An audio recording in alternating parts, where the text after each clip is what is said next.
When you completely stop talking to your ex, it's one of the strongest ways to heal and maybe even get them back. This means you don't call, text, look at their social media, or talk to their family and friends.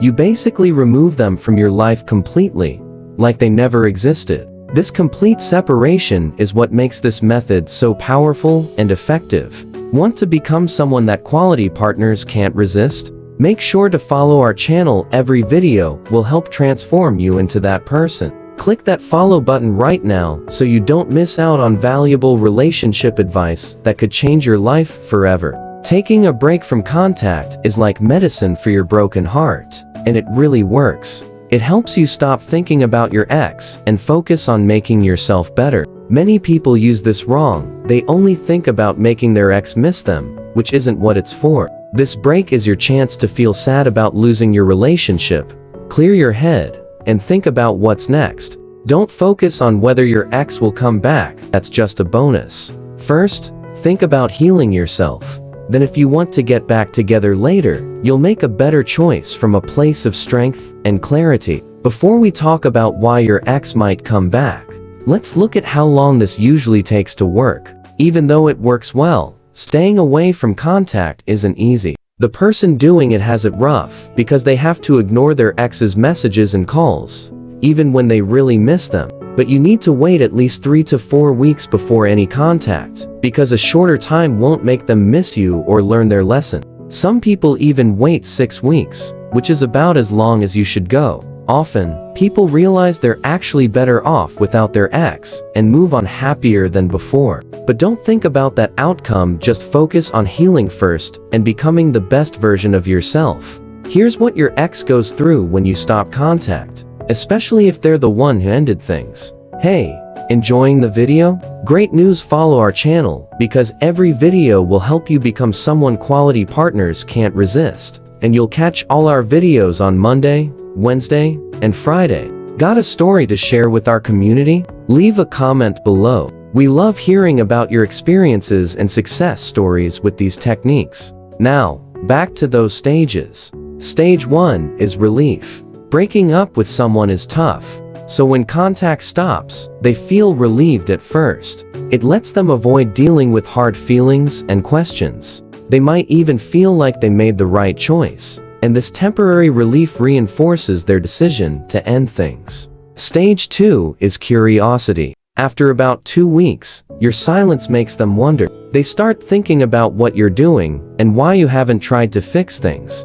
This curiosity starts to eat away at their initial confidence about the breakup. Stage 3 hits about a week later, when they start really worrying about why you're not begging them to come back. They can't stop thinking about you, and their mind starts creating all sorts of scenarios about what you might be doing and who you might be with. Around weeks 3 to 4, they'll probably try to contact you if they haven't already. If they have, they'll try harder now. They'll want to start over, but don't give in yet, wait a bit longer. They might post pictures with new people or start dating someone else to make you jealous on social media. Don't fall for it, it's all for show and an attempt to get your attention. In the final stage, stage 5, they feel really sad about breaking up with you. At first, they felt in control, but you didn't act desperate like they expected. Instead, you went quiet and confused them. That's why the breakup hits them hard now, not earlier. They realize they might really lose you this time, and this fear of loss becomes very real. This realization is what brings them back after no contact. They see you're not desperate, which makes you more attractive and independent in their eyes, and people always want someone like that more. Your strength in maintaining no contact shows them a side of you they might not have appreciated before. If you decide not to take them back and move on instead, they'll have a hard time accepting it.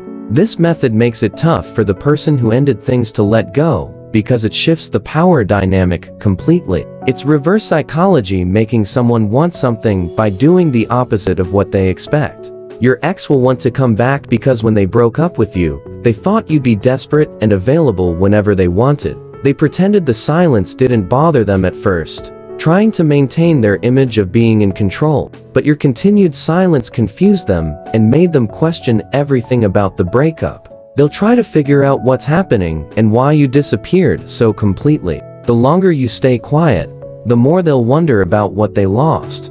Your silence forces them to confront their decision and its consequences without any emotional support from you. First, they get confused and try to make you jealous, testing to see if you still care. When that fails, they get angry at losing control of the situation. And after the anger passes, they become sad and desperate to have you back. They start missing you and wanting you in their life again. That's when you can respond to their messages, but only if you want to. Responding too early ruins everything because it shows them you haven't really changed or grown from the experience.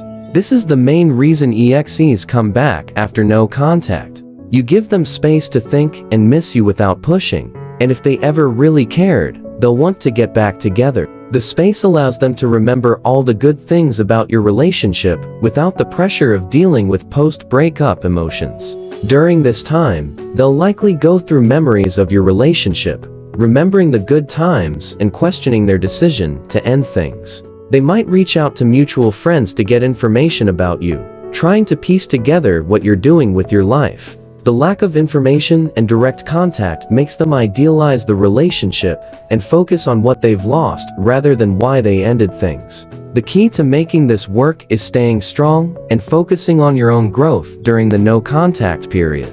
Use this time to improve yourself, pursue your interests, and build a fulfilling life without them. This not only helps you heal, but also makes you more attractive to them and anyone else who might come into your life. Don't forget to follow us for more videos about relationships, personal growth, and finding true love. See you next week with another video that will help transform your love life. Remember, whether your ex comes back or not, the most important outcome is your personal growth and emotional healing. That's the true victory in the situation, and everything else is just a bonus.